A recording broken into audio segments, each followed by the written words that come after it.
start the introductions.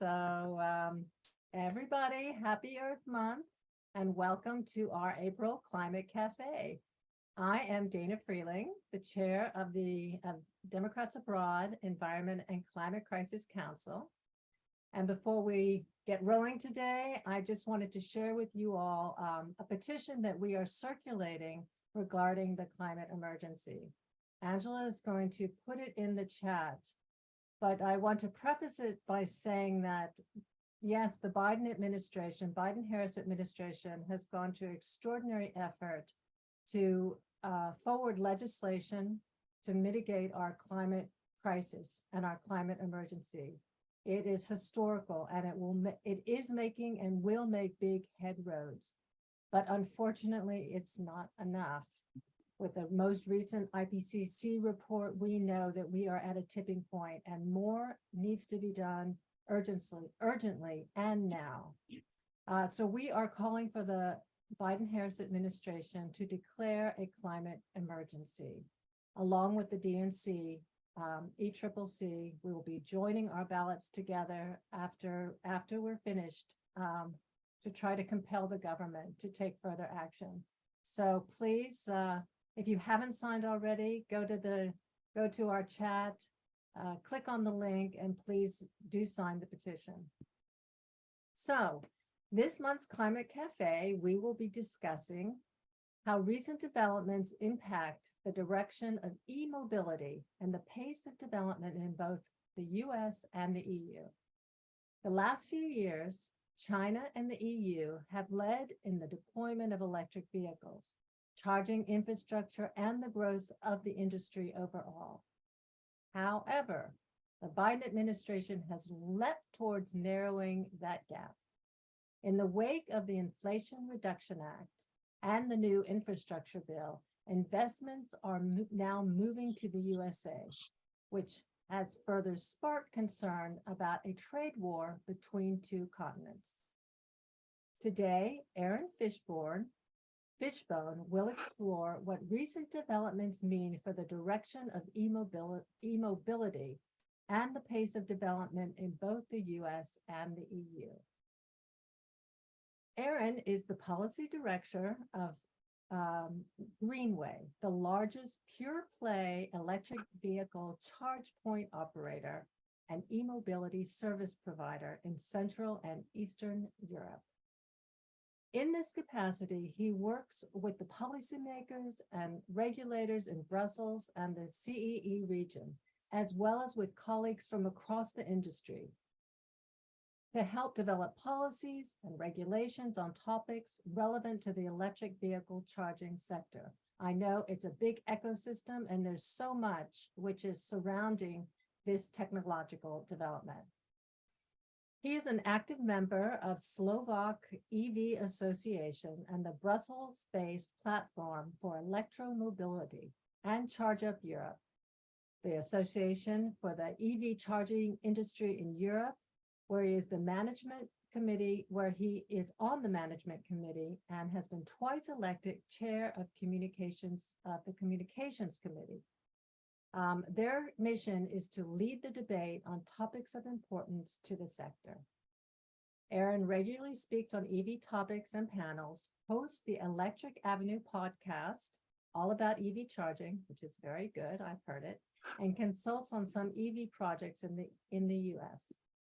I will add that Aaron is a Democrat abroad, residing in Bratislava, and was the Global Communications Director of Democrats Abroad during our 2020 elections. It was a great pleasure to work with him then, as he guided that gifted team through their successful tenure. So with that, I will hand it over to Aaron, and I can't wait to hear what he's going to share with us. Thank you, Dana, and hello, everyone. Thanks for joining us today. This week was crazy busy. I mean, they all are, but this week was particularly crazy busy because the European Union, so as Dana said, I work in the EV charging infrastructure industry in Europe. I do projects in the United States. I'll share those in a little bit. But I work for a company that operates charging infrastructure throughout Central and Eastern Europe. And so we sort of have three lines of business. We operate public charging infrastructure. So if any of you are out there driving your electric vehicle and you need to stop and recharge publicly, we operate some of that infrastructure in Slovakia and Poland. We serve third parties, so like IKEA's, Tesco's, Carrefour's, whatever, supermarkets, shopping malls, gyms, theaters that want to have charging infrastructure on their premises, either for their clients, for their guests, or for the general public, or for their own fleet. We operate all of that. And then also we directly serve EV drivers. So if they want to have a home network and get a subscription to having a home network with, let's say, preferential pricing and whatnot, they can join the Greenway network and drive in Slovakia and Poland on our charging stations, get, let's say, better pricing, get more customized services in that way. And then also via our roaming partnerships with other companies all around Europe, and we're in you can charge on Greenway throughout every country in Europe. You can do that via our roaming partnership. So also within the Greenway network. So that's what I do. That's what the company I work for does. Also very involved with the local EV association in Slovakia and also in Poland. But a lot of my work, especially these days, is really focused on Brussels, because Brussels has been doing a lot of policy making, just like Washington, regarding kind of the energy transition and speeding up the transition to electric vehicles and also emissions reduction, which I'll talk to in the presentation. So this week in particular, just yesterday, the EU is finalizing its legislation on alternative fuels infrastructure. So not even cars or heavy duty vehicles, but really charging stations, which is like core to my job. And so I have had to be really in the weeds on this bill and finalizing it. And I did a webinar yesterday. So this is just all kind of collapsed together, and I have a huge report due tomorrow. So it's great. Thank you. So I'm working on our, let's say, climate objectives absolutely all the time into the wee hours, and then again early in the morning. But it has impacted, let's say, this presentation a little bit. So please, let's have this be a discussion. I'll take questions at any and all points. It's maybe a little less fluid than I had intended. But I really am in these topics every single minute of every single day in Europe, as I described, and also for the US, because just let me skip to the end because I think it's relevant. Some of the states in the US are taking money from the infrastructure bill and are using that to develop statewide transport electrification strategies or to deploy infrastructure within their states.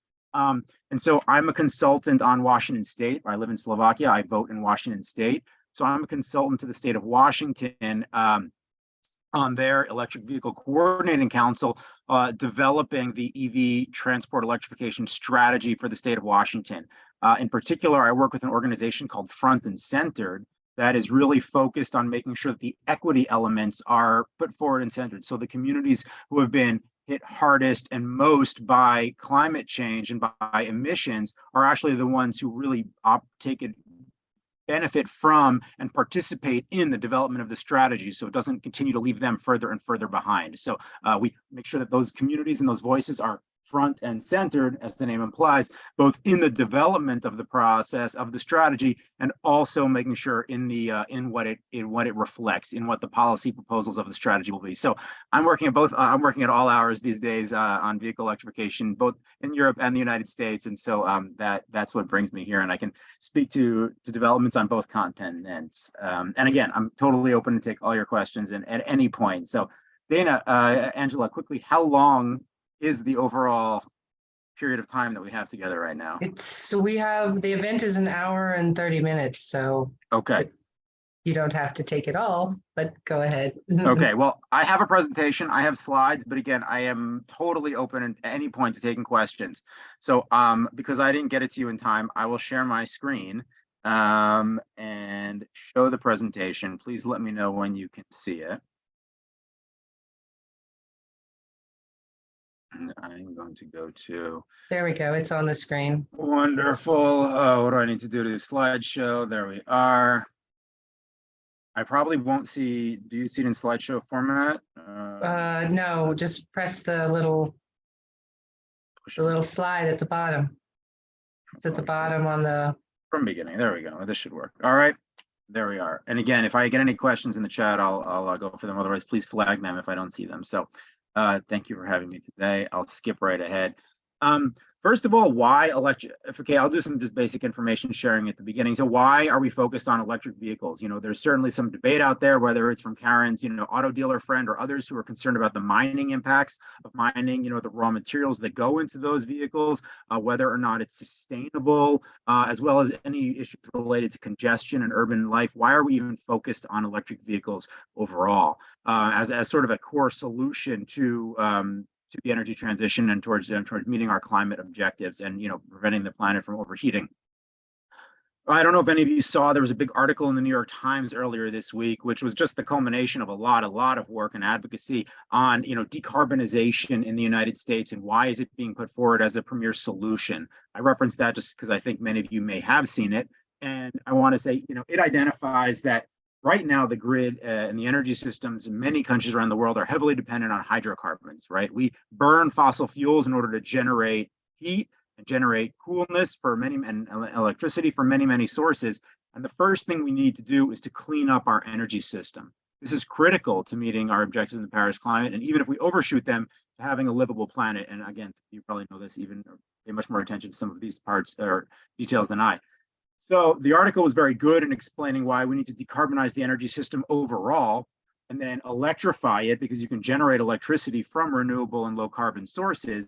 And then transportation as a major source of emissions is just one area that we need to electrify, or we need to go to zero emissions. And then direct electrification is the most efficient way of doing that in the field of transportation. So you also have heat pumps. We need to want to electrify and decarbonize heavy industry, heating and cooling, and other sectors as well. Absolutely. So vehicle emissions is just one vertical there, and electrification, direct electrification, is just the most efficient way of doing so.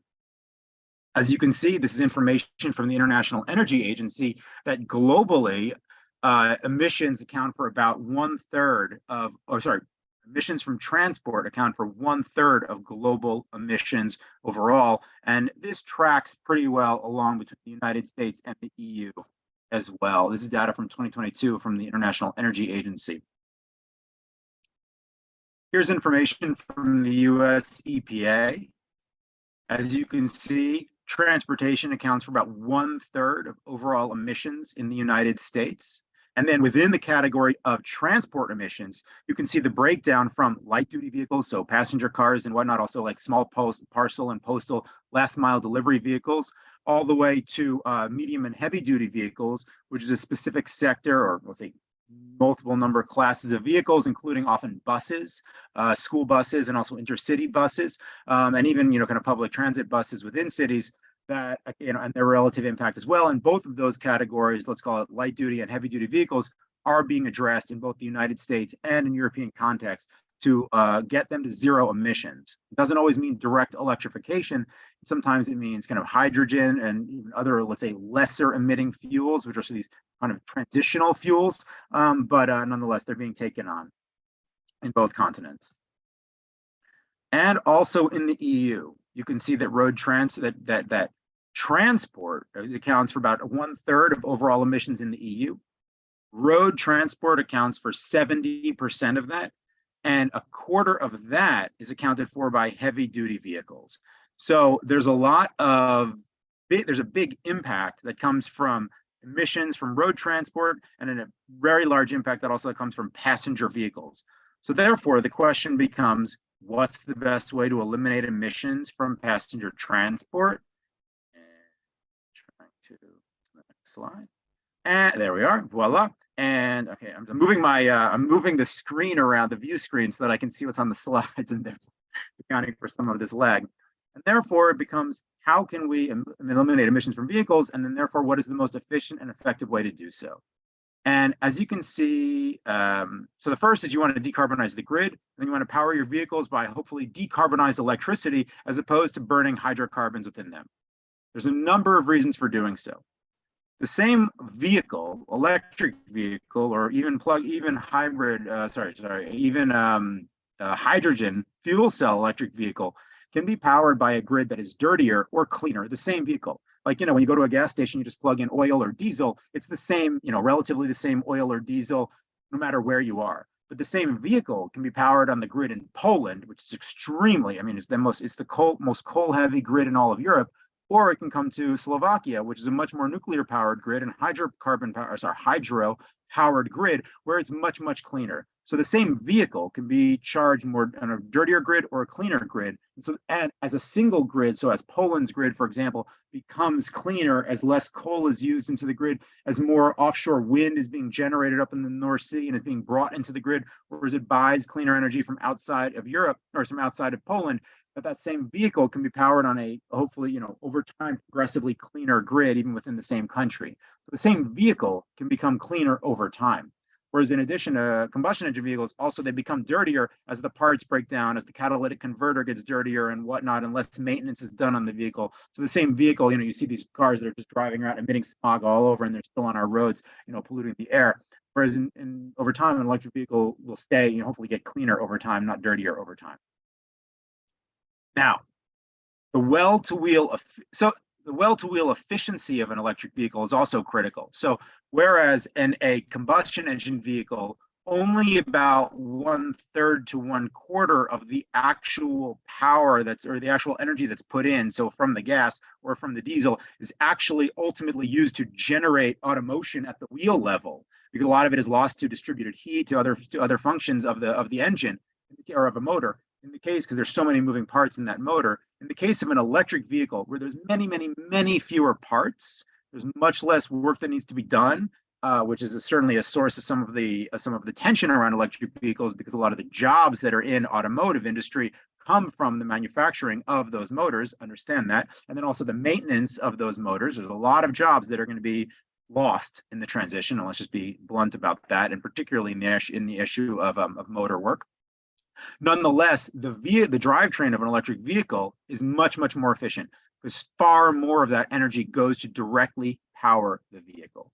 So therefore, you're getting a lot more motion and a lot more energy from all of what you're putting in. A lot of it is not being dissipated into the open environment, also not just generating waste heat.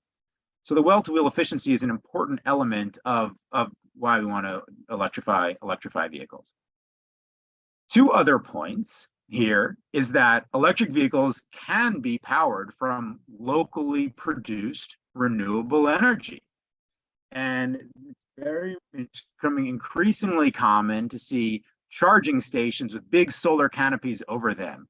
If you drive around Germany or Benelux, you see them in, and I am going to be very Eurocentric here. Sorry for anyone who's calling from elsewhere on the call today, but that's definitely my frames of reference mostly.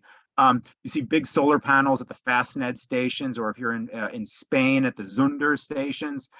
Even here in Slovakia or in Poland, we have some at our Greenway charging stations, which is solar panels, connected directly to either an auxiliary battery or to the charging station itself. Or to an energy management system, which can distribute that generated power energy back into the grid or to the vehicle or to the battery.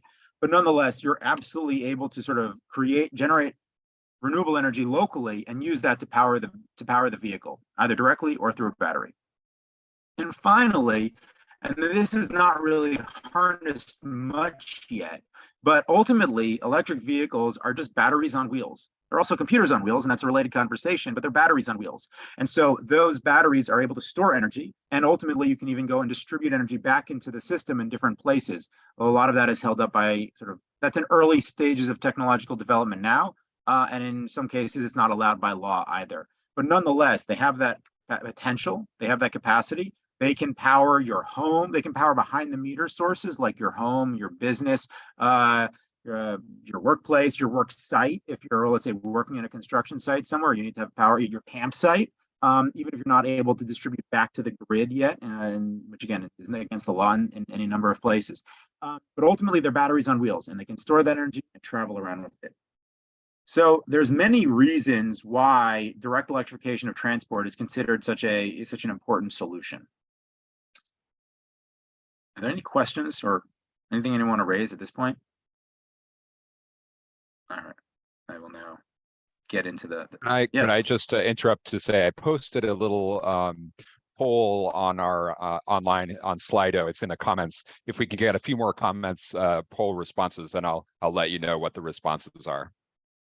Super. Just telling Thanks. people about their charging experience. I Yeah, think totally. it's good, Aaron, that we go through and then we have a period where people, I know that people are really Sure. anxious to share their reflections and questions, lots of questions. Okay, then I'll go faster because I think we can have a Don't much more speak fruitful. faster, I won't Aaron. speak faster. I will just, maybe get through some of the, or again, I'm looking for my cursor. I will go through. So a little bit about industry development in the United States. And it's certainly true that this whole presentation came up because Dan and I were talking about, let's say, the relative growth in Europe versus the United States. And just, again, cut to the end here.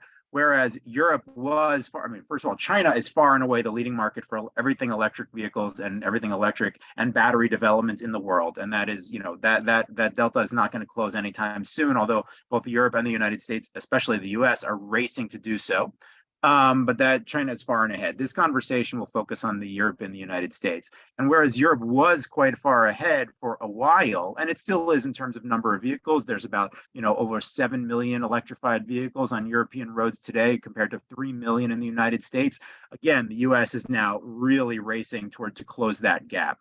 Now that the federal government is in the game, now that we have the IRA and the infrastructure law passed and already being implemented, that delta is closing. Not quickly, but all of the, a lot of the groundwork is being laid for that delta to close in the years to come. So that's how this whole presentation came up. I should say this topic for Climate Cafe. And so I want to start with just a little bit of background of how, the US was starting much more slowly, but already you see that gap. It started in in early 2010s, there was only a few thousand electrified vehicles.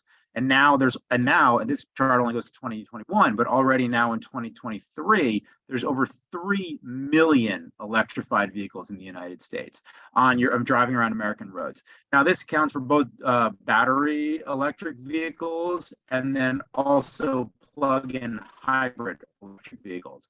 If it doesn't have a plug, so just a hybrid that's generated from a diesel motor, then it doesn't count on these listings. This is just for a plug-in electric vehicle.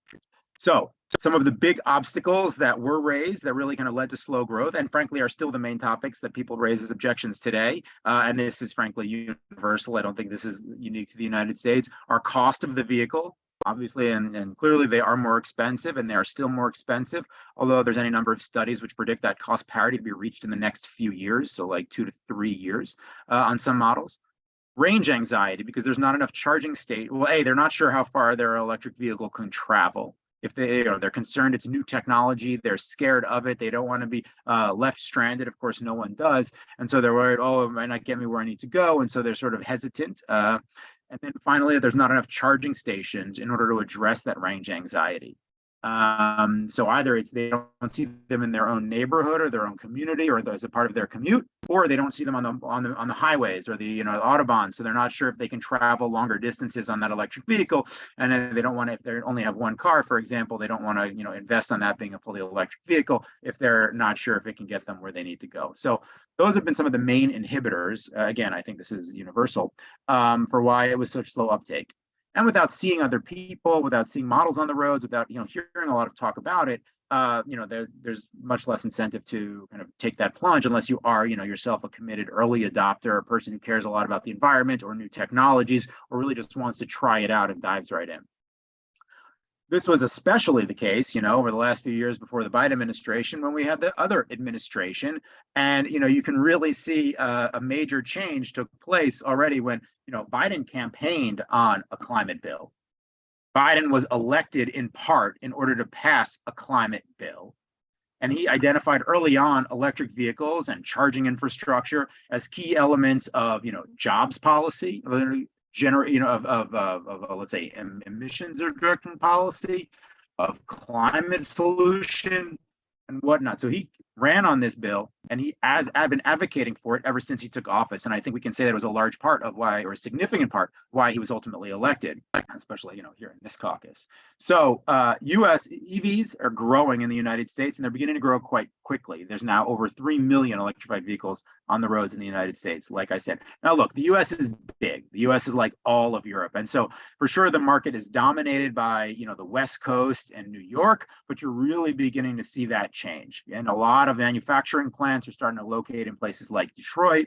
You have a lot of battery development starting to take place in places like Georgia, South Carolina. So, I mean, the politics of the infrastructure bill, the Inflation Reduction Act, and where those investments are taking place in order to really generate, let's say, support among red state senators and representatives is a really interesting element of it, which frankly, my European friends don't appreciate so much.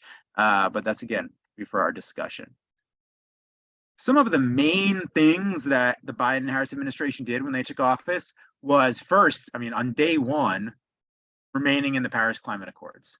This was huge in the sense of global leadership, huge in the sense of, working together with international allies. I sit on the advisory board of the International Energy Agency's Electric Vehicle Initiative, Clean Energy Ministerial Electric Vehicle Initiative. There's a mouthful of government E's for you. And you could really feel a palpable change when all of a sudden there were US delegates back in the meetings. It was literally like they were not allowed to go. And suddenly they were back in the meetings. The US even hosted last September in Pittsburgh, they hosted the annual summit of that group. So really like a fundamental change at many, many levels. In addition to actually wanting to putting forward new nationally determined contributions, which is those targets that countries have to meet under the Paris Climate Accords. And so saying, okay, here they are, and we're going to meet them. Famously, the infrastructure law was debated, wrestled with, and passed. So a famous infrastructure week, month, years, term under any number of previous presidents finally became a law under the Biden-Harris administration. And it includes significant investments into e-mobility, 7.5 billion in EV charging, 10 billion in broader clean transportation investments, and over 7 billion directly in battery EV components, critical raw materials, and other investments for manufacturing and development. It stood up. So under that authority, they developed a new office called the Joint Office for Transportation and Energy, which combines staff from the Office of Transportation, the Department of Transportation and the Department of Energy, co-located together. There's a new executive director for that office, the former executive director, or whatever American term, of the former DC and Chicago transportation departments. And even before then, he had an e-bike company. So really, he gets it. He's a really charismatic guy, Gabe Klein. You can follow him on Twitter. So he's the director of this office, and they are charged with spending that $7.5 billion, and which I'll get to in the next slide. The other thing that they did under the infrastructure bill was this thing called the Justice 40 Initiative. Now, Biden ran on a platform of equity and addressing the harm to overburdened and marginalized communities that were on the front line and fence line communities that were suffering the worst elements of emissions, living near industrial factories, living in the wakes of ports and other areas, living along arterial roadways where all of the smog was being generated, if not, doing the mining and the factory labor themselves, working in the agricultural, farmlands where they only have, diesel exhaust and whatnot, and having trucks rolling through their neighborhoods delivering goods. Justice 40 requires that 40% of certain investments under the infrastructure bill are targeted investments to benefit those communities. So this is huge.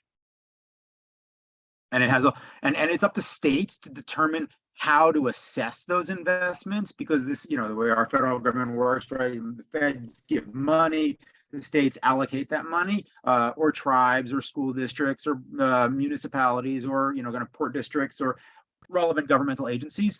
But it's up to states to determine how to measure that those investments are being made properly.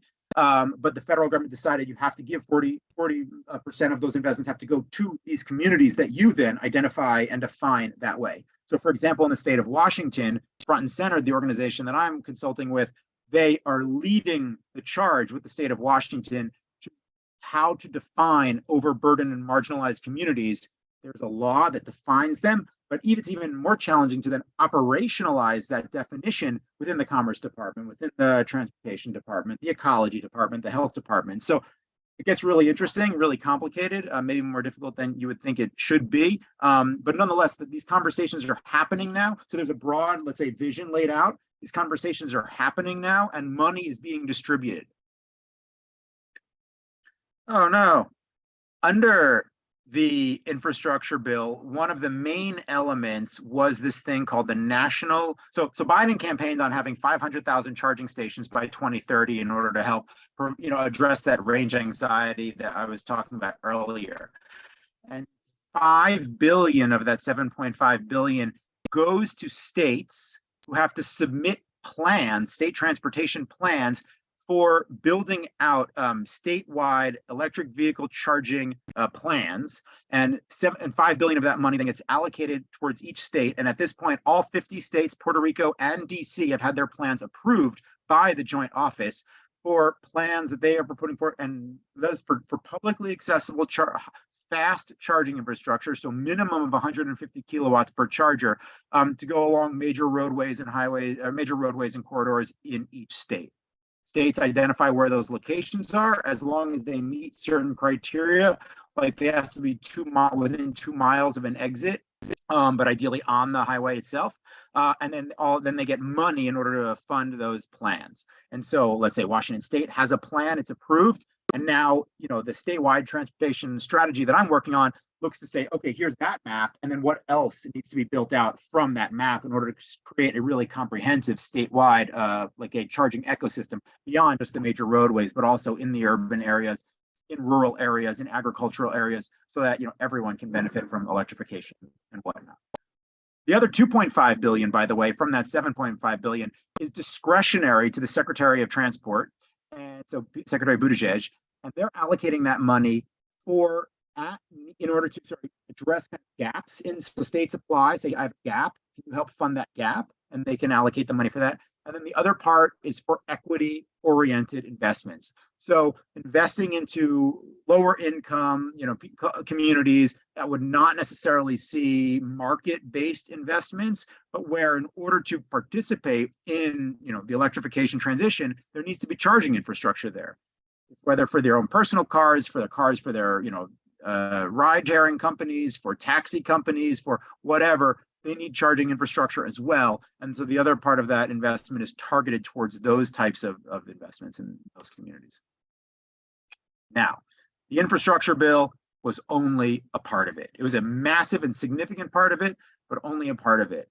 And I just want to end the infrastructure bill. Right now, there's the Inflation Reduction Act, which we maybe all know more affectionately as Build Back Better. Started as the megaplex, the Democratic Party dream bill, covering all of our important priorities. Over time, it got whittled down. I got grayer hair through that process. I imagine many of you have your own Build Back Better stories that we could talk about in the chat.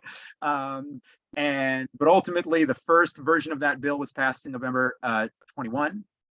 And then we had a long summer of Manchin, the summer of cinema. You probably all remember the summer of Jayapal.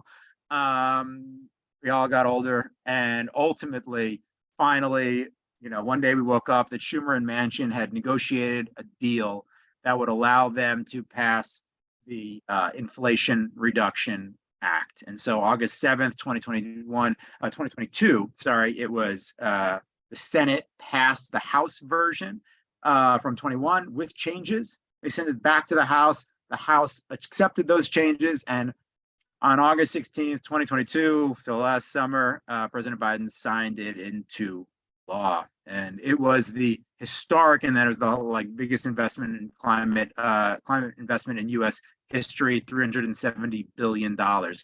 Suffice to say, it passed the Senate by a single vote. Well, this is where what we say, voting from abroad matters. Obviously, we got Joe Biden elected. We won Georgia, Wisconsin, Arizona. We were the margin of difference. And here is some concrete ways, maybe the most concrete way that in addition to getting Biden Harris elected, that all that work mattered and paid off. That's for you. Go DA. Go DA. Go vote from abroad. So pretty significant stuff. Ultimately, the Inflation Reduction Act. So because it's a budget reconciliation bill, it's different. So the infrastructure bill is direct investments because it passed Congress. It's able to be direct investments into things. The Inflation Reduction Act, because it's a budget reconciliation bill, has to leverage the tax code. It's not allowed to be a spending bill. So all of the investments that come from that are in the forms of tax write-offs, tax benefits, subsidies on your electric vehicle if you want to buy it as a person. Lots of, let's say, bigger companies, that want to build manufacturing plants that we're looking at Europe or the United States. We're looking or deciding, okay, I'm going to actually manufacture my new auto plant from Volkswagen or from Stellantis now in South Carolina or in Michigan, because I'm going to get basically a 1/3 tax write-off from the US federal government over the life of that plant for doing, or over the next 10 years for doing so. Major battery and development and manufacturing and cell assembly investments that were being considered in Europe are now moving to the United States. This jumps again to the end of our story, which is there a trade war looming in the offing between the US and Europe? And the answer is it's messy. But basically, someone referred to it as the giant sucking sound of the United States pulling investments from Europe into the US thanks to the Inflation Reduction Act. And the tax credits that it's promising over a 10-year time. So there's really like a lot of predictability for investors and companies that want to take advantage of it to go build a plant in the US and then still see all of those returns over 10 years. It's a really large window. It goes to show that when the US government wants to do something and do it at the federal level, it matters a lot. And Europe simply, because of the structure and the authorities of the EU, simply does not have that authority and cannot make those investments or those promises at the EU level in the same way. And so right now, what you're seeing in Europe is a lot of duking it out between countries in Europe to try to loosen the laws of the EU, the internal market and the single market laws of the EU, so that countries can do more to support their own industries or their own companies as a direct response to the IRA. And the IRA was explicitly about pushing back against Chinese market share. Again, as I said earlier, and the Chinese have been investing and controlling the development of the solar industry, as well as the EV industry and the battery supply chain in their country for like 12 plus years now. They're light years ahead of both the US and Europe. And the IRA was explicitly about, kind of pushing back against Chinese hegemony in this area. And there was also the CHIPS Act, if you're following that on the digital side. I think Europe was a little bit of an unintended consequence because ultimately the EV credits, for example, are eligible to manufacturing or assembly, and they're phased in over time. So it gets a little messy or it gets more complicated. We can talk about it if you want.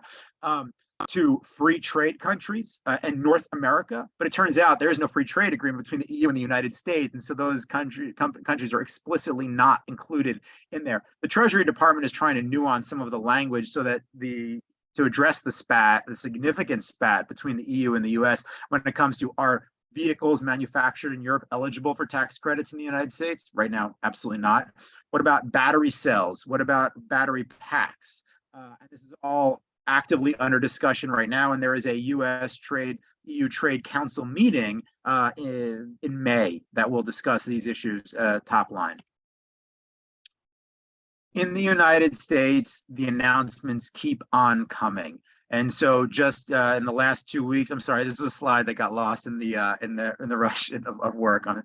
But the EPA has proposed new tailpipe rules in line with what California has proposed that if passed, they're not publicly announced yet, but the leaks have already started to sort of get people ready in the last weeks, that if and when passed would be the most stringent emissions rules in the United States in US history. And if actually acted upon, as you see here by this headline that I pulled from CNN, could push up to 2/3 of sales of new vehicles to fully electrified by 2032. How do we project how this goes? I just give you one quote from S&P Global that if this goes forward, along with some new heavy-duty vehicle rules and whatnot, up to 50, we could have more than 50% electrified vehicles for new vehicles in the U.S. mark on sales by 2030. So that is significant, very, very significant.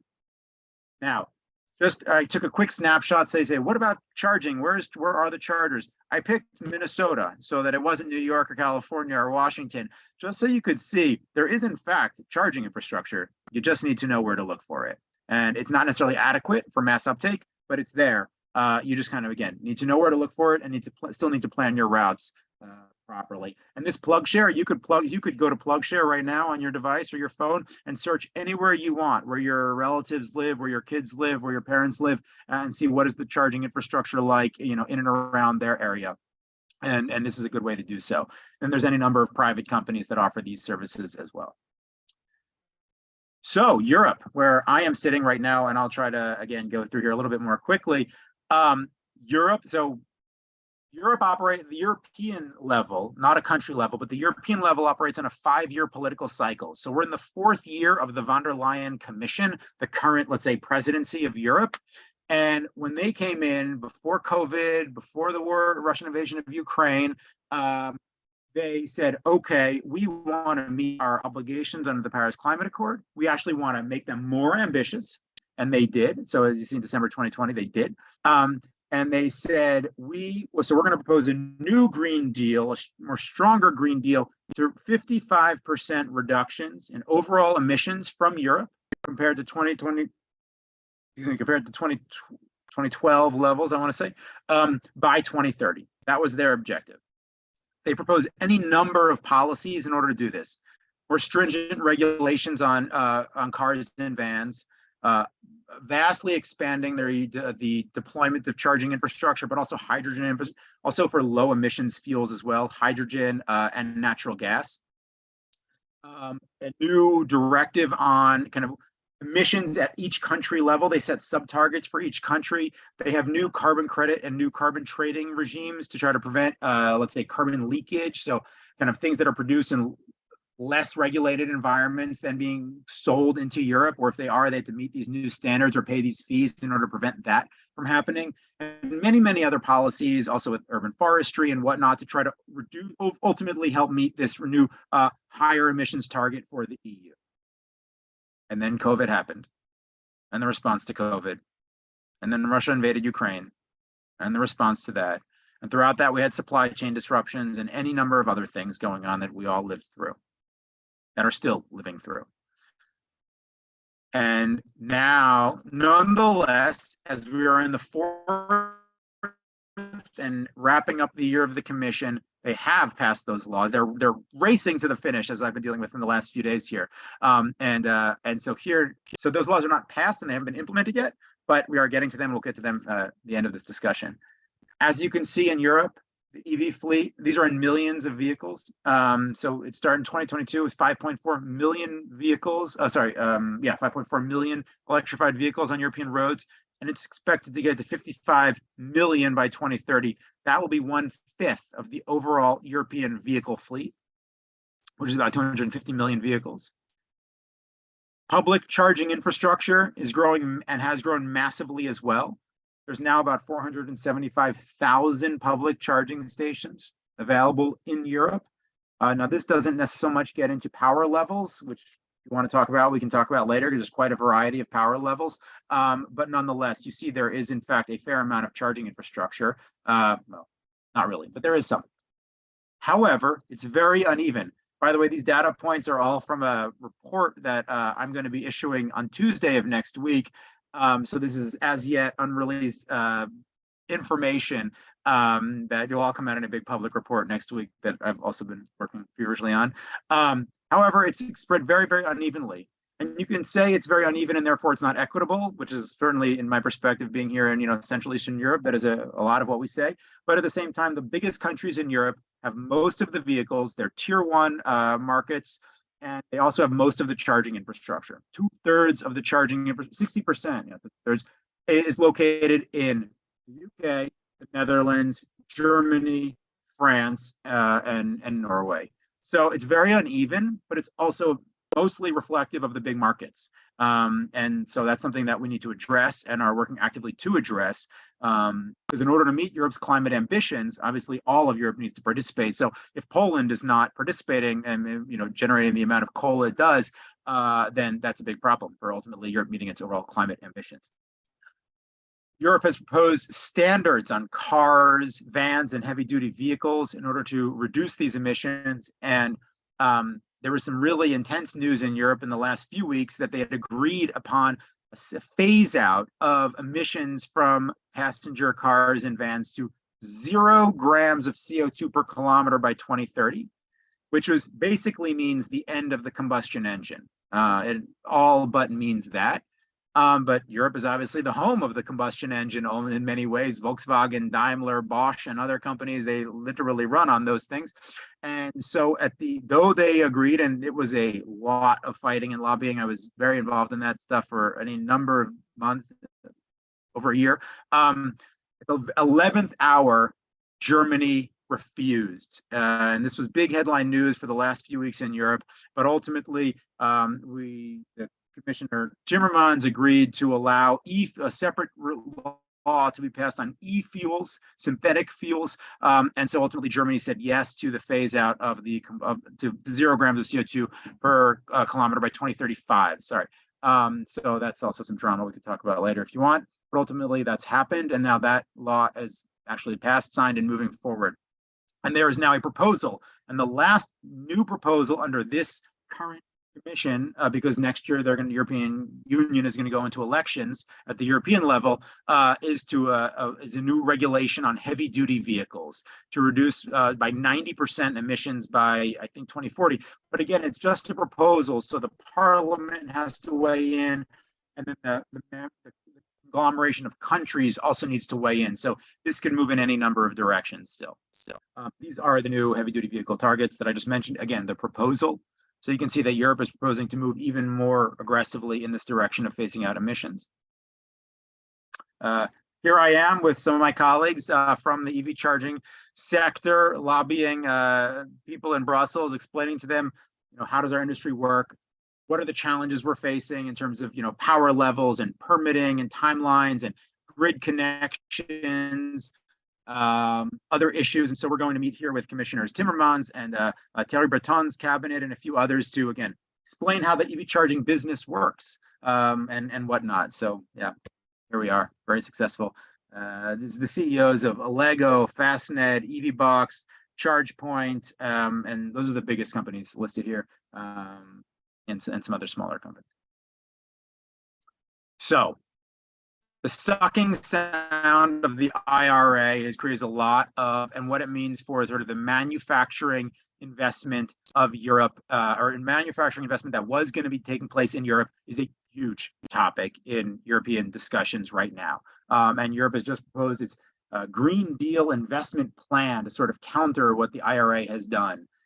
So as you see there, von der Leyen is meeting with Biden a few weeks ago to discuss this exact issue.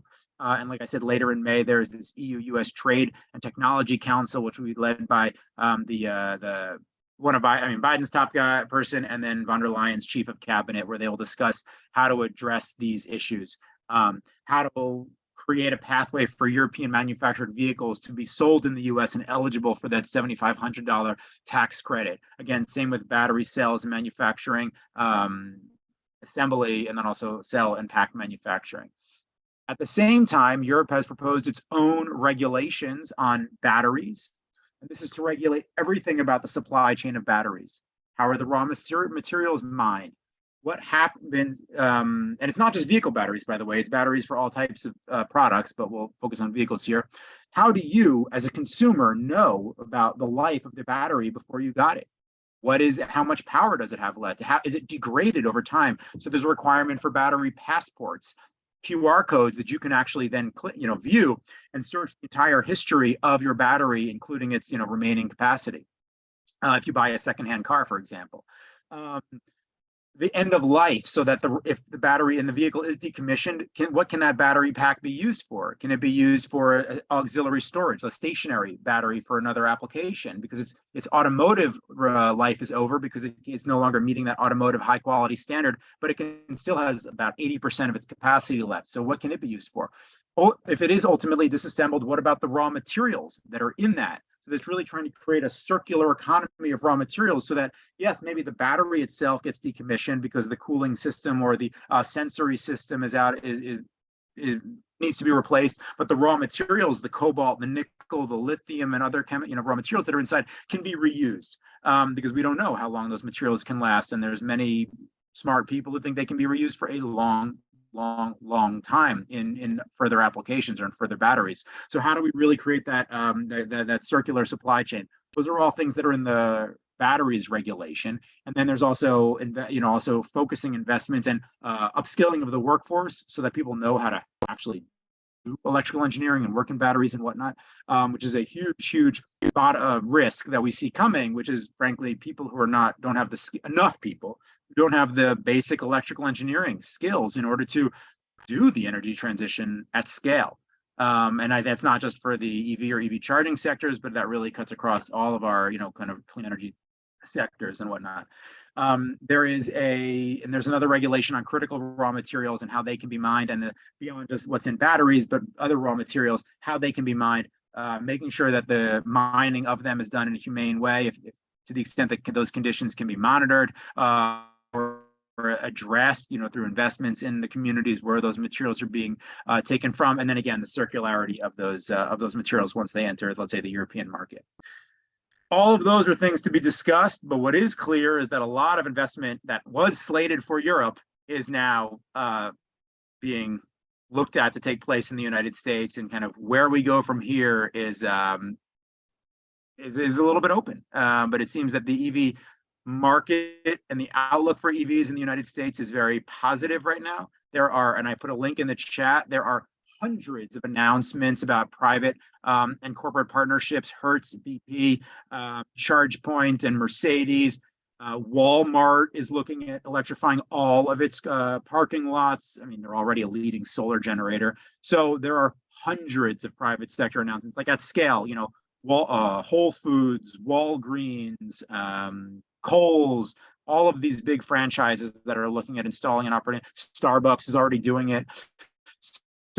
So, I mean, hundreds and hundreds of announcements, each of which have, account for thousands of charging stations. And so, while again, US is very, very large, that's a lot. And I think you're going to see that the flywheel has already started. And so, and then I will say the automotive industry is global.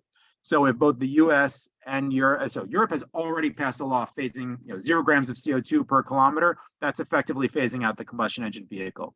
If the new EPA to be announced standards go into effect in the US, plus the heavy duty vehicle standards that were announced also last week, you will see at the transatlantic, between US and Europe, you will see effectively the direction of the market is set. And so while of course there will be those concerned and those who are pushing back against it, I think the direction of the market will be set. And absolutely, there's any number of things we need to do. The price of those vehicles needs to go down. We need a big focus on equity and what does energy poverty mean for people, recharging and whatnot. Aaron, but I'm going to leave is it there and let's have a discussion. Everybody is just itching to get at you. If you could stop sharing your screen. Done. Stop sharing your screen. Thank you so much. That was incredible. And at the risk of being very, very selfish, I'm not going to ask any questions because people are really lining up. There are so many issues you've touched upon. Sorry. I want to warn you that we have an energy specialist that has just returned from China after 12 years of China. He's going to be presenting next month in May about energy there. So I think but we're looking at Europe and the US, and this was such an extraordinary overview. And we have so many hands up. Can you make the cue for me, Angela? But Bruce was first. I'm making it right now, but Bruce is first. So I'm gonna hand him the floor. Thank you, Bruce. Aaron, what great energy. Can tell that this is the hottest topic, no pun intended, and that we're on a race to the top. I have a comment and a question. Comment has to do with needing to implement effectively. The IRA and the BIL, they are amazing. I just finished a week-long climate reality project training with Al Gore and 8,000 people who are saying, we have the climate clock ticking and we've got to implement as well as we can. And I think there's a role for us, as you just evidenced, to play as Americans abroad. Thank you so much. And if we don't have that many ideas about how we can do that from abroad, one thing that became clear to me is we got to re-elect a Democratic president to keep this momentum going. That is such an imperative. So here's the question on this race, which I think is a race to the top. There is that competition going on, and I think it's productive and can be win-win. As you mentioned, the EU is embarking now on this EU Green Deal industrial plan. And it seems to me you know about that and can talk a little bit about what the heck's going to happen with that. Does it have promise for the short term? Yeah, I mean, very quickly, it's not totally finalized yet, but it acknowledges, among other things, targeted investments in 7 sectors that they've identified that are needed to address, to also meet the challenge, let's say, that the IRA poses. And because, Europe has different rules in terms of investment, again, because of the structure of European government and its authorities. The part that I'm most focused on the Green Deal IB is the grid edge technologies, and that we're working on with them too, and it's already been acknowledged that includes the manufacture of EV charging infrastructure, but it's also going to include, the manufacture of solar technologies, of wind technologies, and whatnot. And there are others that I'm escaping me at the moment. So, I mean, it's really about manufacturing, right? It's to try to address the manufacturing shortcoming that they have vis-a-vis the US, and also to create some goals and some benchmarks. And so that's what's in there. And, again, we're looking at the EV manufacturing part. It also includes around energy storage and battery storage, and just the general development of the battery sector and its multiple applications in general. So, I mean, the US IRA is better than the Green Deal industrial plan in Europe. Because they can't invest as much as the U.S. can, but it's the best they can do without really, let's say, intervening into internal affairs of member states. And the other problem is that Germany and France and Spain and Italy are just going to get benefits so much more from that than smaller countries like Slovakia and Slovenia. And so Europe has to kind of thread a little bit lightly when passing laws like that. Interesting, Aaron. And surprising, but I think Karen is in line next. And would you like to unmute and share your question with Aaron? Yeah, I want to just dip back into the upcoming talks between the US and Europe. And first of all, I try to do local sourcing of my groceries. And the idea of manufacturing in Europe and sending stuff to the US, and manufacturing stuff in the US and sending it over to Europe, is kind of like tomatoes flying back and forth in the air from where they make ketchup to where they make tomato sauce.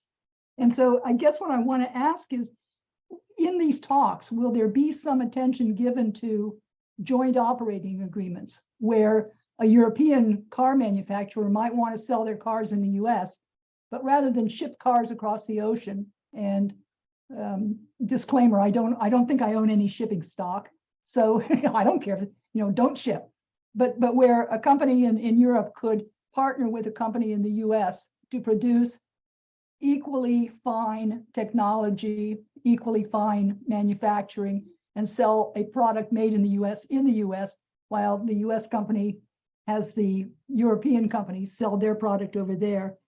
And a secondary to that is if the EU goes to zero emissions by 2035 and essentially outlaws combustion engines, what's to prevent them selling their leftover combustion engines in the US where it hasn't gone completely out of fashion? Thank you. Yeah, no, great questions, Karen. And Karen, thank you. When we were lobbying for the phase out, when it was in the thick of it about a year ago, maybe 12, maybe 13, 14 months ago, we understood there were some Greek representatives who were really opposed. And so I called Karen and was like, Karen, we haven't spoken in months, but do you know any Greek MEP members of European Parliament or anyone who knows them who can get to this guy and try to convince him of the merits of going electric? And so thank you for that. We ultimately, Yes, out there. well, I don't know, but we did everything. It was an organizing strategy. You know, do everything you can, reach everyone you can, and you know, hopefully something will break through. And something did break through. Against all odds, we won, and then against all odds again, they ultimately agreed. So we'll say yes, Karen. We're going to say yes to that.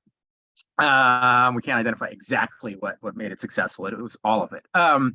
So look, I mean, I also, you know, try to shop locally for food and stuff. And frankly, you know, energy is interesting because energy, or let's say electricity, you know, is much more produced and used locally, right? Whereas oil is a global commodity that can be put into barrel. I mean, storage is the biggest challenge with electricity, storage or transmission. And whereas oil, and you know, you can just, or even liquefied gas, you can just, you know, put into a barrel and keep it for a very long period of time, or in the bunker of a ship and whatnot, and then roll it out as needed. I mean, that is the temporal issue is the biggest issue with renewable energy generation. So this is something that we really need to address. And right now, like the long duration battery is like 4 hours or 8 hours for storage purposes, other than a hydro dam. That's different. But beyond that, I mean, that's that and the energy efficiency, or sorry, the actual power amount of oil is what makes it so effective vis-a-vis, you know, electricity and still. And so I don't think it's totally the same. So for, you know, so I try to buy locally too, and I go shop the farmer's market even here and go to farms and whatnot. I think that's great. But I don't think it's quite the same as sort of like a product where there's any number of components that can be, you know, kind of where some country or some local place might specialize where possible. I mean, it can be done in the US and it already is.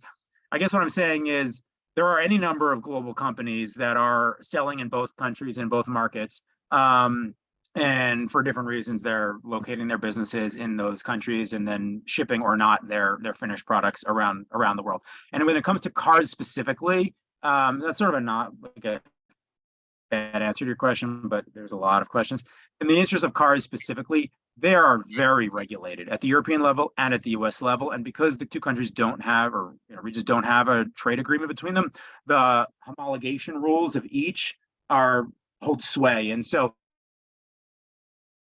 no, you're not currently allowed to manufacture a car in Europe and sell it in the US, or vice versa, unless it is built to European specs, right? Tesla America, and then sells, you know, and then ships them to Rotterdam and sells them in Europe still.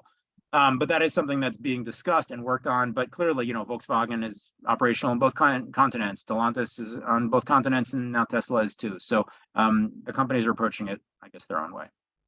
We got a long line of people waiting to ask you questions, so I'm gonna move ahead to Andrew. He was really quick to get his hand up as well. Andrew, you want to unmute? Yes, Aaron, thank you for your presentation. I had a question about the difference in the plug-in for each car. If I'm correct, I think Tesla has its own proprietary like holes, like plugs in the car. And if I buy a Ford, which I want to buy the new Mustang, it's so beautiful. I can't plug it into a Tesla station without having an adapter or something. But I think there is some sort of, I thought I heard that there's some sort of legislation possibly happening in the US where you can now use any car at any station, or can you speak to that? Because I think it's a lot of people, it holds a lot of people back. If they get a certain car, then can they charge it with the drive range and stuff like that? Yep. Yeah, no, great question. So Tesla is a proprietary network. I mean, just like, you know, the Apple ecosystem is most analogous, right? You get your Apple computer, you get your iPad, you get your iPhone, and it all just syncs seamlessly because it's all Apple.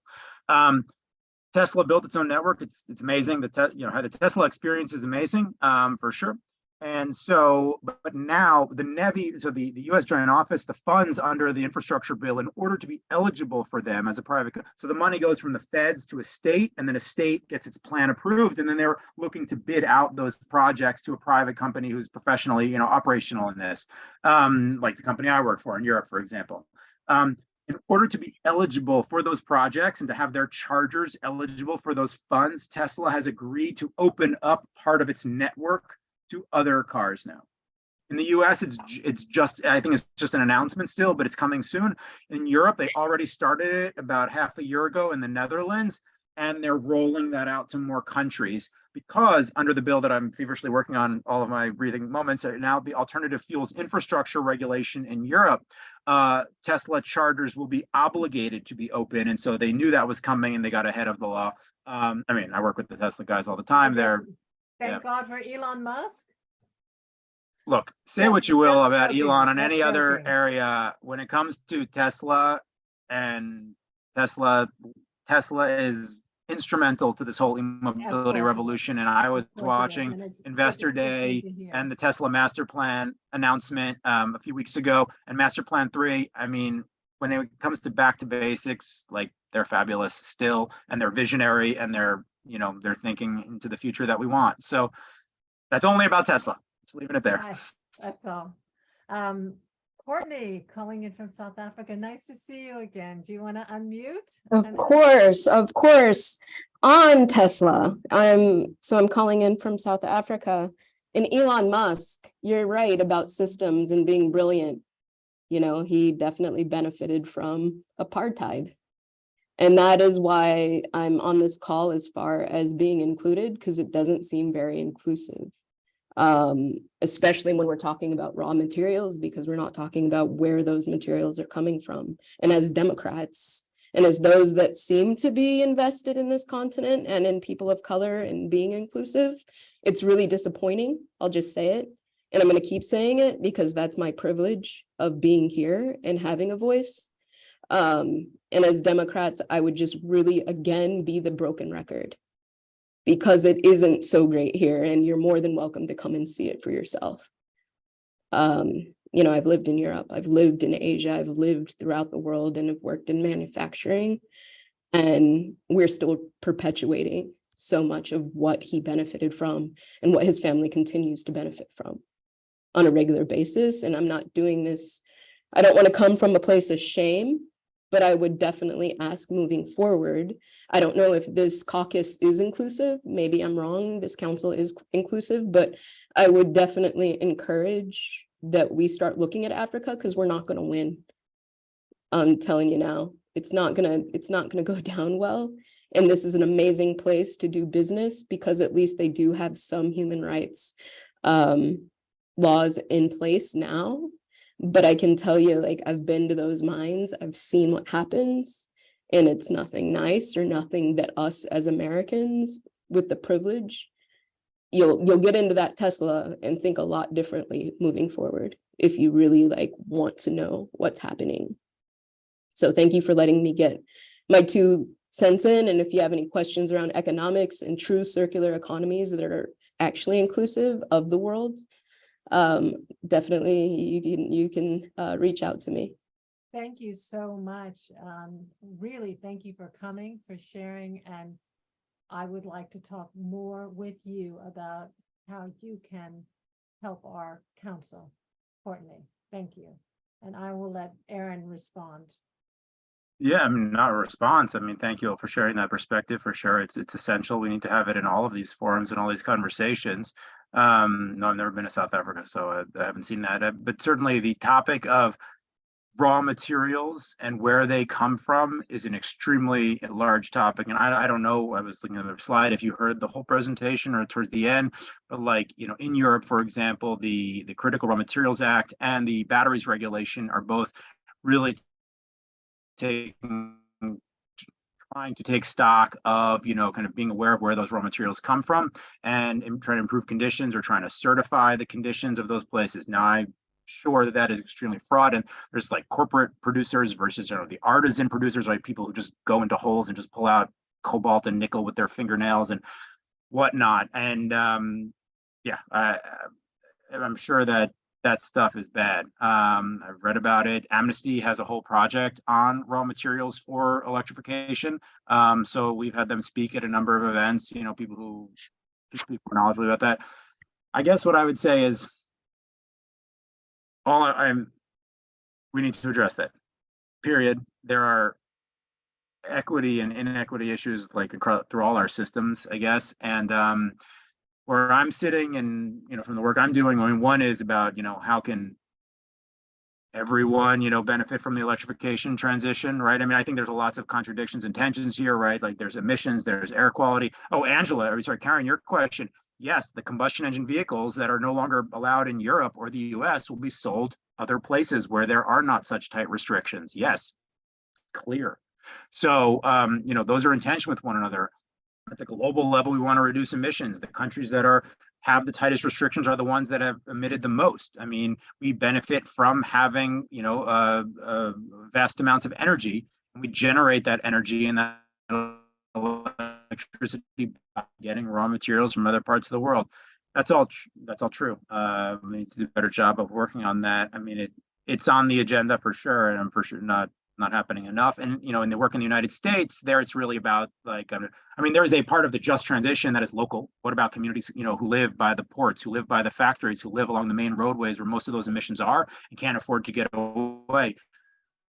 Or, don't have transit service and they have to rely on a combustion engine vehicle. What happens to them when that car is made illegal, for example, or a fee put on that? So all of what I'm saying, Courtney, is not that you don't know, not that this is new for, right? It's just that this sort of issues of equity, inequity are at the local level, the global level, and the transition to electrification and, kind of the energy transition, decarbonizing our systems at all, which have kind of global CO2 impacts as well as local air pollution impacts are contradictory at any numbers of levels. And here's the last thing I would say is I look at, the extraction of oil is also, devastating to many communities.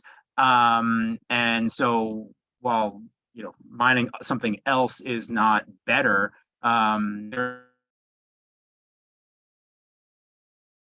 all that is also an extractive economy, but I think hopes to try to do better, even if further down the value chain.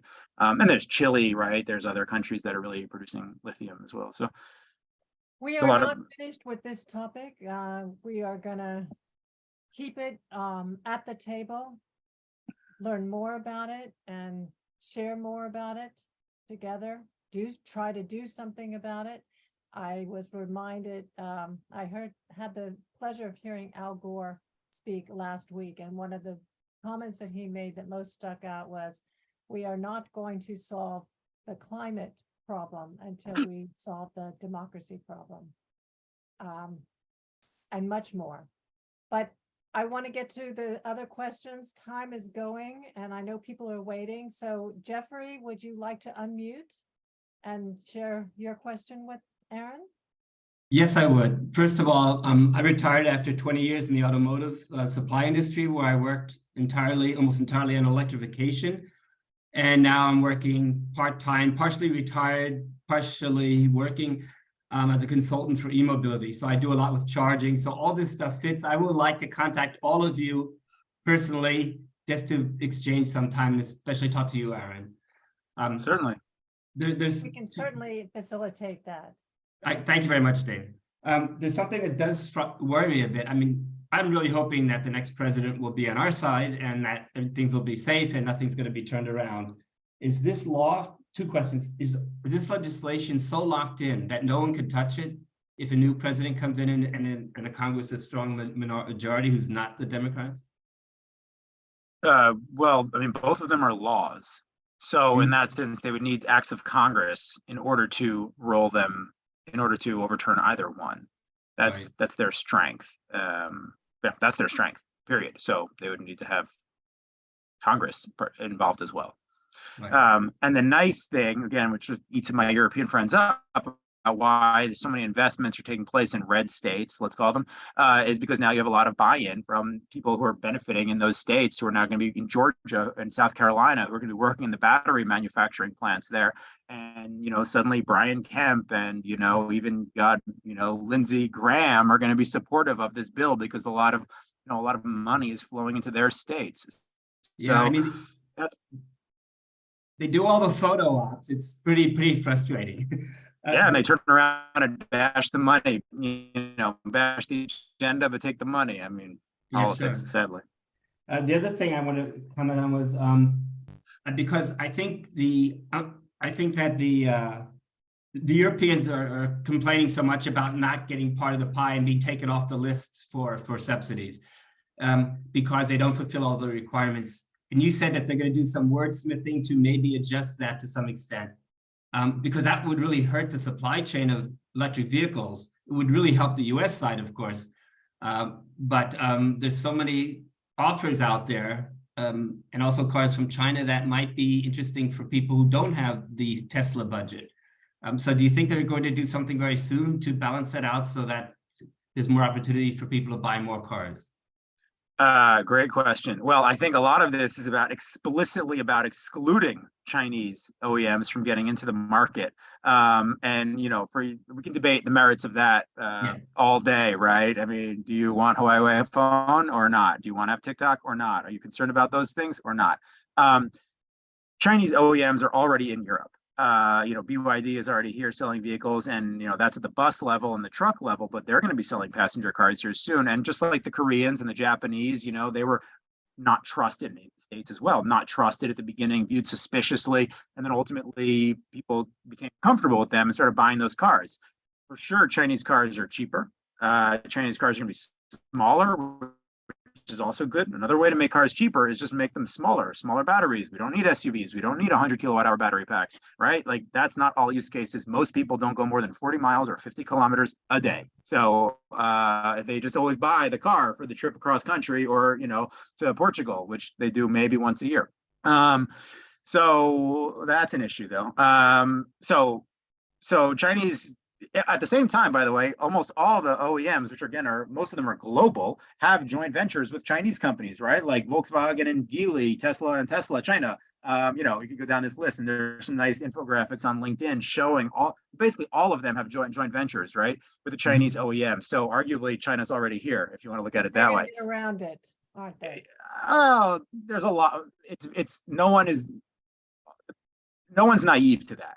So it's being dealt with head on. I'll just and I mean that's people I don't know the details.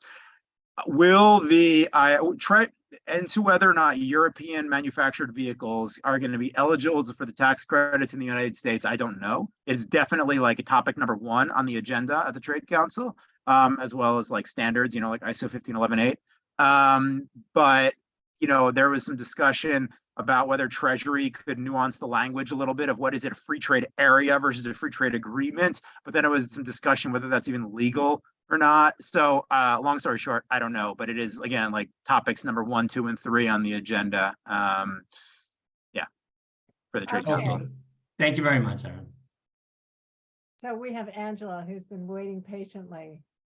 Hi, Aaron. You spoke about the IRA and you spoke about this EU trade deal where European electric vehicles might be able to be sold in the United States. Do you think that would mean that Americans living in Europe would be able to buy electric cars and then get the rebate that goes with the IRA? Do you think that would be possible? No. Yeah, okay. Nice try though. Talk to Rebecca, but no.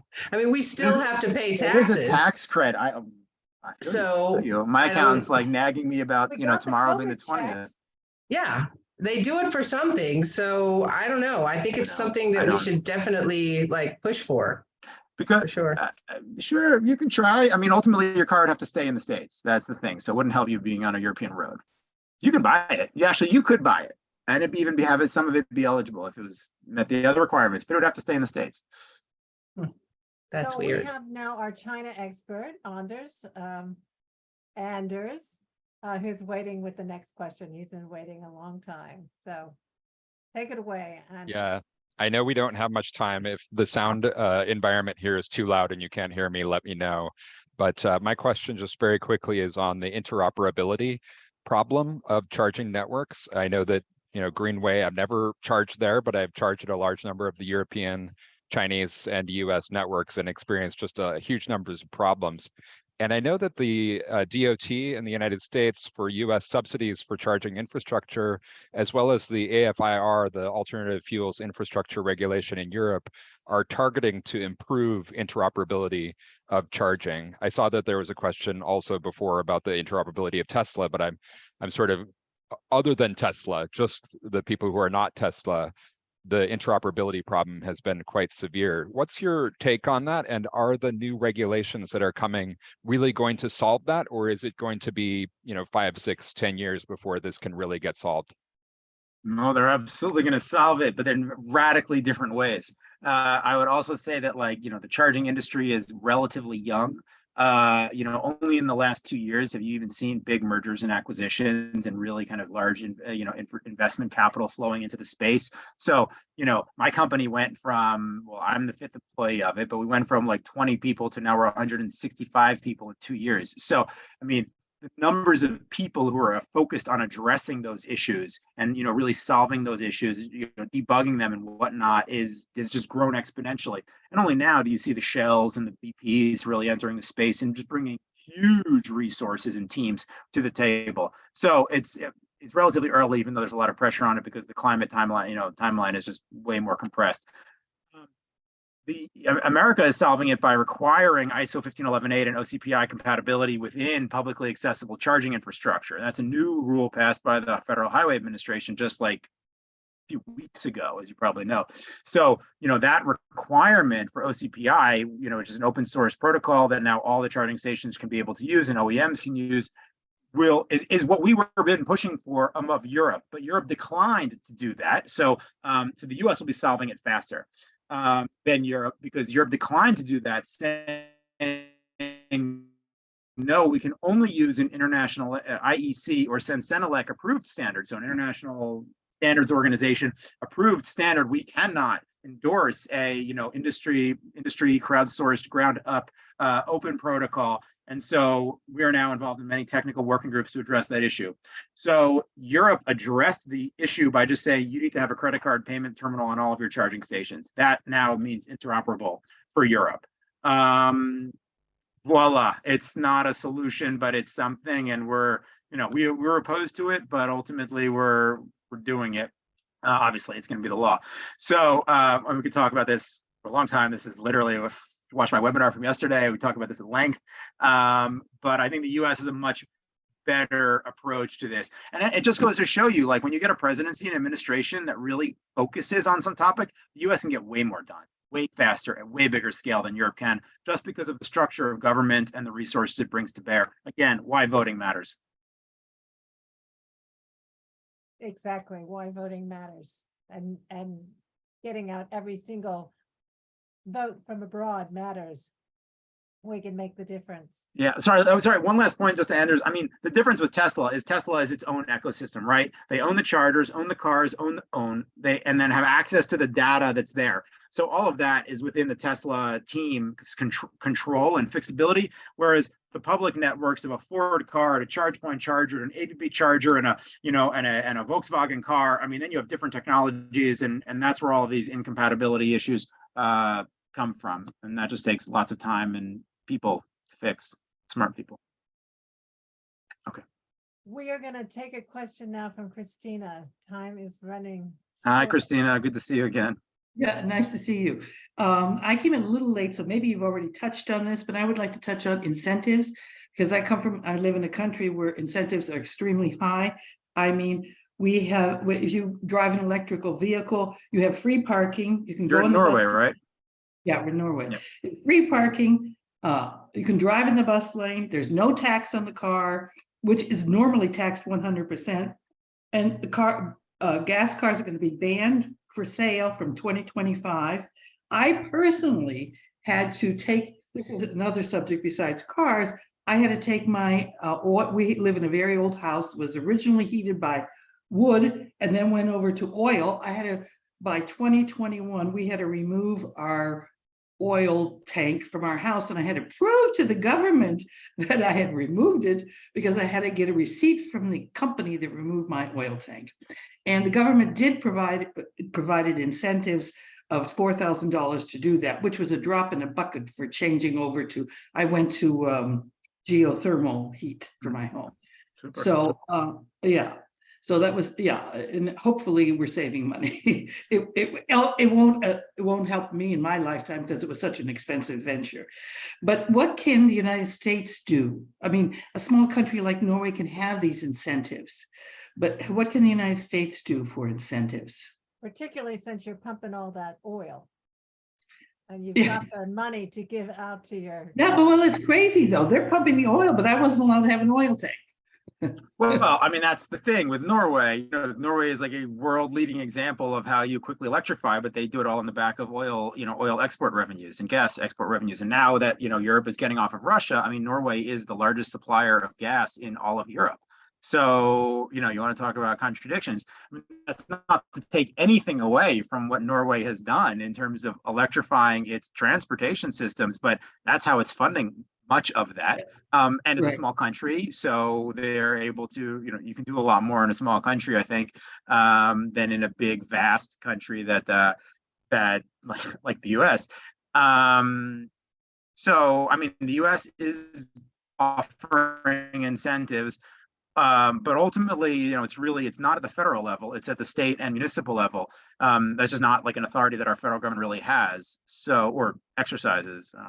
Has it. So, the federal government can give money, can approve standards, and can penalize, like the new EPA emissions rules will do.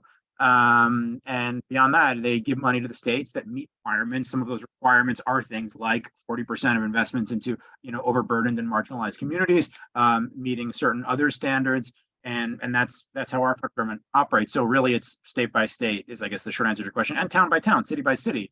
Bus lanes and other incentives are. Yeah, it's up to cities to choose how they free parking, how they want to offer those incentives. And in terms of direct subsidies, I mean, the U.S. federal government is offering $7,500 tax back or on your rebate or tax credit, sorry, on the purchase of an eligible electric vehicle, and also now secondhand electric vehicle. So we have one final question, and we are at an hour and a half now. So I'd like to go get for to it, please. Dory. I put some of my emails in the chat if you want to follow up. Yeah. Okie And we dokie. can connect all of you. We Yeah. can provide. You can send the slide deck presentation. It's that a little Aaron messy, has- but you can. We'll provide the slide deck that Aaron, if he'll give us access to it, we'll provide it on the event page. Yes, and. Yes, if you promise to format it so it doesn't look so basic. Okay. Yes. But Dory, would you like to, is Dory still here? Unmuted. Yes. Okay. Would you like to ask your question? So I guess I was wondering about like how much of do we rely on resources from other countries, particularly quote unquote third world countries, in order to be able to do this transition? Because I'm looking at a bunch of things going on right now where a bunch of the BRICS countries are trying to get together alternate economic systems in order to avoid like draconian U.S. sanctions for things that are completely unwarranted. And and they're with oil, I mean, the U.S. currency has been buoyed as like the international reserve currency because it's the oil is sold in US dollars, right? So this is kind of a concern for me. If not, it should be an ethical concern for us. But I think also our relations with many of these countries, it's going to come back to bite us because the Chinese are trying to go in and do deals with them in ways that are more favorable to them. So I'm wondering if you could comment on that.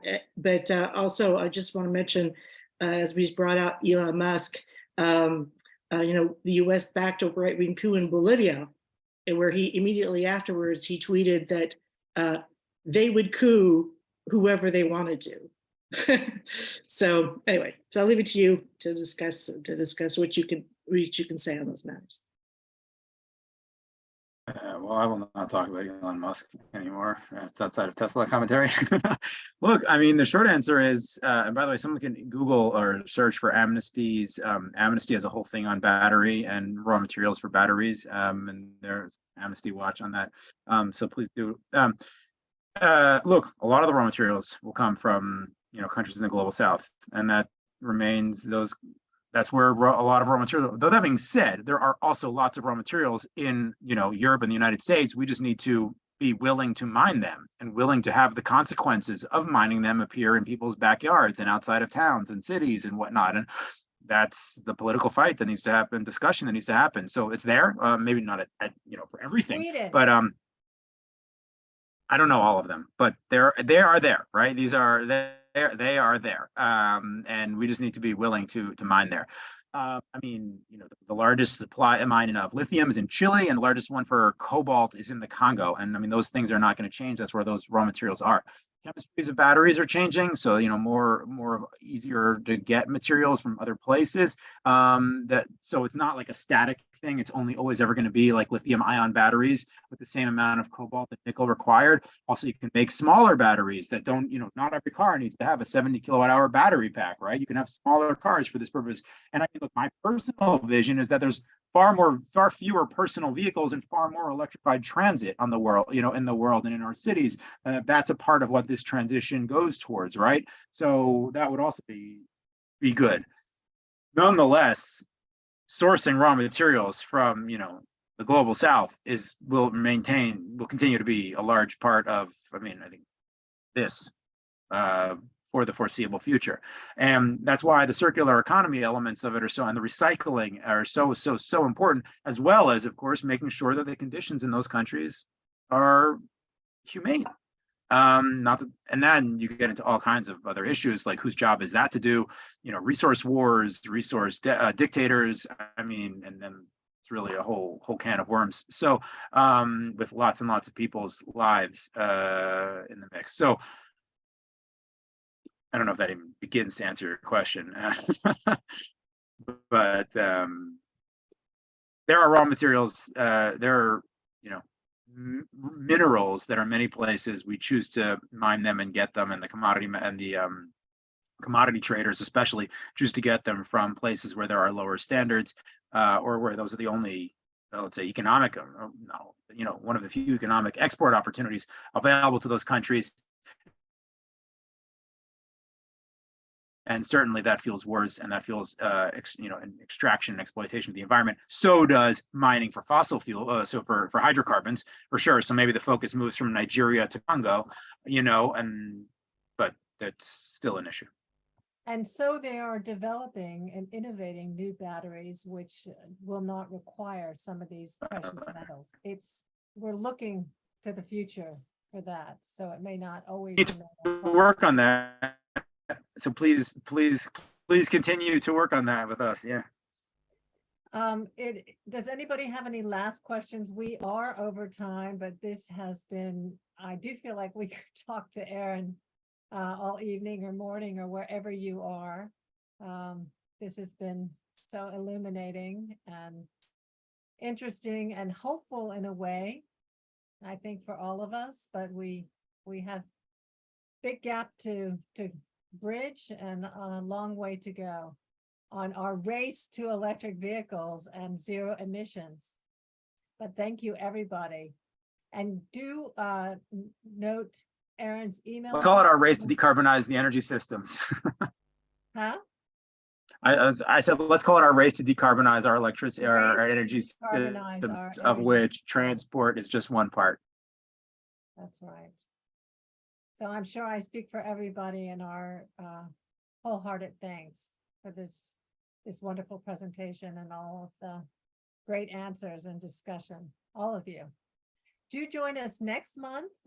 It will be May 17th, I believe, with Anders. I think he's left now. He will be talking about the energy and renewable energy sector in China, where he has just spent the last 12 years, and how that compares to what's going on, that race to net zero. So that should be a fascinating discussion. So we'll keep you posted on that, and have a nice evening or morning or wherever you are. Thank you so much. Happy Earth Month and Earth Day Happy tomorrow. Earth Month. Saturday. Happy Earth Month. Thanks, Dan, Angela, and everyone else. Thank you, you. everybody. Bye-bye.